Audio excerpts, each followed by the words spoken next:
I thought I would make today's video about health anxiety and what if thinking. I don't think that's something that is unique to health anxiety. I think anybody who has any kind of an anxiety condition probably suffers from persistent periods of what if thinking.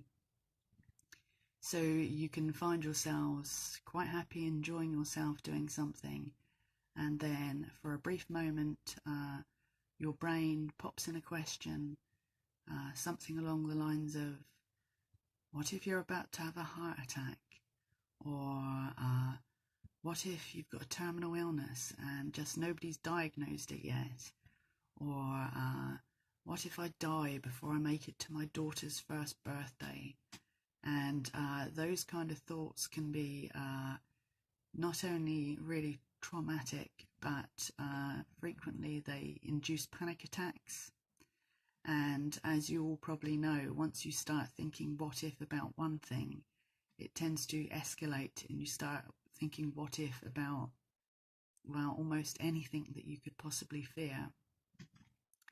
And I think in CBT it's referred to as catastrophic thinking or catastrophizing, where you naturally presume a worst case scenario. And from my own experiences, I think it's very easy for us to get caught in a loop where we start to believe that any thought that comes into our head, because we don't feel like that thought is coming from us, it's coming from elsewhere, I think that that makes us presume there must be some truth in it, as if it's information coming from an outside source, and we forget that it's coming from our own brain. So we have a thought and then we react to that thought, and then we end up in a panic attack. And if we continue thinking like that, 10-20 minutes down the line you could be on the phone to the ambulance, presuming you're having a heart attack. So we've all been there, and I think it's a very difficult thing to overcome. I would say from day one with my health anxiety, what if thoughts were the thing that triggered the majority of my anxiety and panic attacks. And it's still something that I struggle with now on a regular basis. So I've spent a lot of time trying to find ways around how to deal with these kind of thoughts, and I've been through a lot of therapy to try and deal with these sort of things. I would recommend to anybody who doesn't have a very good understanding of psychology to go along for CBT therapy, cognitive behaviour therapy, because they will actually help you understand what's happening when you have thoughts of that nature, and perhaps how to process those thoughts differently. It took me a long time to realise that a thought is only a thought. I think a lot of people go along for therapy, whichever kind of therapy that might be, and possibly sometimes opt for medication under the belief that something like therapy or medication will change the nature of your thoughts so that you don't have thoughts about anxiety. And it's a difficult thing to accept that nothing will have the ability to choose the thoughts that come into your head. You know, to a certain extent, those thoughts are generated by themselves a lot of the time. So there's no way that you're going to be able to filter the thoughts so that only the right ones pop into your head. It's more a case of understanding how to deal with the thoughts once they're there. So if you're going along for, you've just signed up for therapy, or you're seeing a therapist, and your hope by the end of the sessions is to no longer have thoughts about health anxiety, then unfortunately you're not going to come away from there feeling like you've gained much, because it's going to be impossible for anybody to have some kind of a power over the thoughts that pop into their head. The only way that I could think of that you could remove certain elements of your thoughts completely and never have them pop into your head at all would be to have a lobotomy, perhaps. But I'm sure that's a route nobody really wants to go down. So I find that I have a couple of techniques myself that I implement usually. One of them is, I wouldn't say it's a distraction technique, but if you find yourself trapped in a loop of thinking what if, and you've been you've been thinking these thoughts for about 5 minutes, then it's worth recognizing that you are ruminating, and you're not actually looking for a solution. You're just procrastinating with a thought and repeating it over and over in your head, and there is no solution to that thought, because obviously it's a hypothetical thought. Excuse me. It's a hypothetical thought, so there's no evidence to support it. It's just an idea that's popped into your head.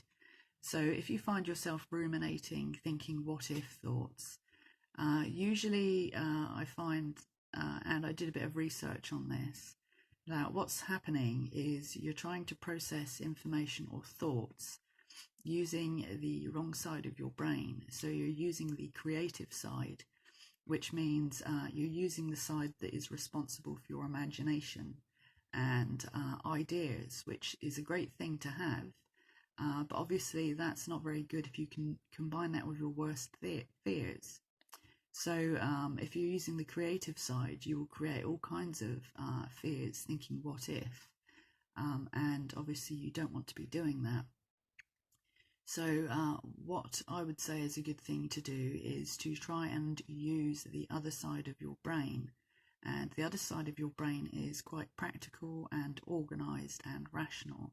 So in order to be able to tap into that, it's good to stop what you're doing if you're thinking what if, and find something that is practical to do or organisational. All of these things will actually start trigger you using the other side of your brain, which is more rational.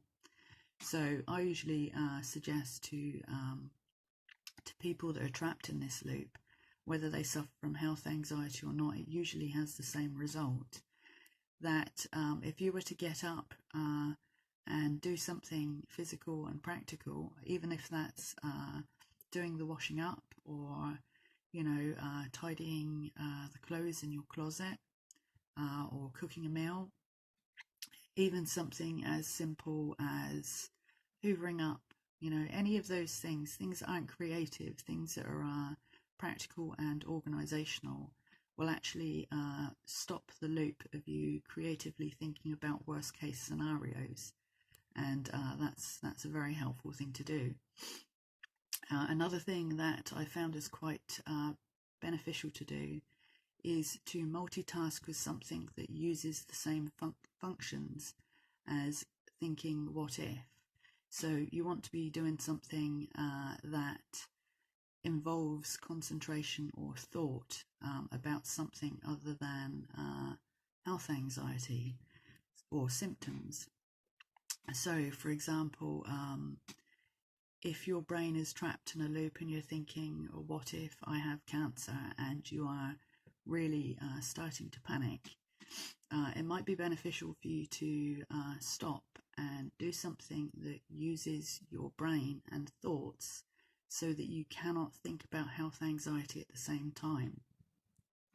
One of the things that I go to, although it's not everybody's cup of tea perhaps, is to put on music that I know the words of and sing along with the music, because the process of actually singing along with words means your brain is focusing on the lyrics because you're singing them. Therefore, it's unable at the same time to think about anxiety. This doesn't work so much with movies, because with movies they're quite creative. So you'll find that if you're watching a movie and you've got anxiety, it could actually act as a trigger, because it's not really a distraction for your brain. Your brain's able to think about anxiety thoughts at the same time as listening to the movie, so that doesn't really work because it's not interactive enough. So I would say that singing is really quite good for it, and it's something that everybody can do, and it's quite easy and accessible. Other things you might be able to do is jobs that you've been putting off, like accounting. Obviously, when you're doing accounting, you can't afford to be thinking about something else at the same time. So it's using your brain to concentrate and focus on numbers and figures. So there's no way that at the same time your brain can be processing health anxiety thoughts. So anything that utilizes your brain to concentrate on something else, even for a lot of people, you might get relief from playing quite a high intensity video game. Things like, Guitar Hero, or, anything like zombie games, anything that involves you being vigilant and aware at all times, or anything where if you're not paying attention, your character in the game will die. Obviously, that makes the focus turn on to what you're doing as opposed to what you're thinking. So those would be my two recommendations. If you think, what if, stop what you're doing, get up and do something practical and organisational to trick your brain into using the other side, which is less creative and more practical and rational, and use distraction techniques that use thinking as part of the distraction. So do something that requires you to think about that thing and not have room to think about other things. That will break the loop. So I don't know if that would be any help to you. That's a system that has kept my anxiety at bay for probably 95% of the day. And I think that you're probably similar to me and many other health anxiety or just anxiety sufferers, that their period of vulnerability is usually when there are no distractions, when there are no people around, when there's no music on and it's a silent room. Those things breed what if thoughts. So be very conscious of that and start to almost learn a degree of mindfulness to recognize the thoughts that are going through your head, because at the point you can recognize that you're thinking what if, that can be a good indicator to you that if you don't want it to result in a panic attack, then you need to take action to utilize your brain for something more productive. So let me know if anybody tries out these techniques and they're successful, or even if they're not successful, or comment if you have your own version of dealing with these kind of thoughts, and I'll be interested to hear about them. And that's all I'm going to say for today. So until next time, I'll see you all later. Bye bye.